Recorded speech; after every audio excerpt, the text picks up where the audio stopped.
इसका यहाँ पे सेकंड नंबर देखो, सेकंड नंबर दिया आपके पास 1ABC 1BCA 1CAB।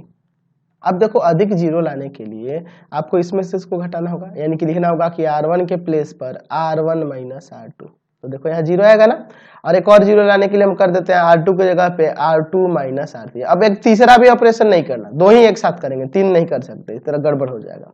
ठीक है, चलिए तो R1 के जगह पर R1 माइनस R2, यहाँ घटाएंगे तो जीरो होगा, और R2 के जगह पर R2 माइनस R3, यहाँ जीरो होगा। बाकी कुछ है उससे कोई मतलब नहीं, हम लोग देखेंगे कि जीरो कैसे आ जाए, बस यही सोचेंगे। ठीक है, चलो तो देखो इसमें से इसके घटाओगे जीरो, यहाँ घटाओगे कुछ भी है उससे कोई फर्क नहीं पड़ता, A माइनस बी, यहाँ पे आएगा BC माइनस सी।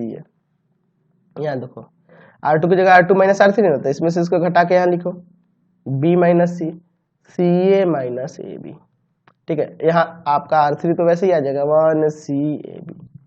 चलो अब देखो दो को जीरो आ गया, अब सोच रहे हैं कि भैया इसमें कॉमन हो जाता तो बड़ा मजा आता। तो चलो हम लोग कॉमन के बारे में सोचते हैं, ये A माइनस बी है, अगर इसमें से हम माइनस का C निकाल लें, देखो BC माइनस सी है ना, तो इसको हम माइनस का CA प्लस का BC लिख सकते हैं।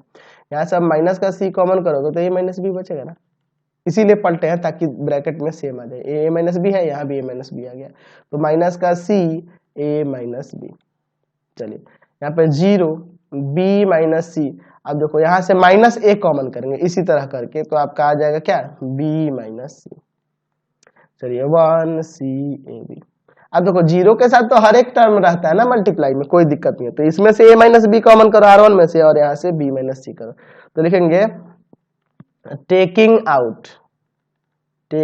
Out A minus B from R1 and B minus C from R2।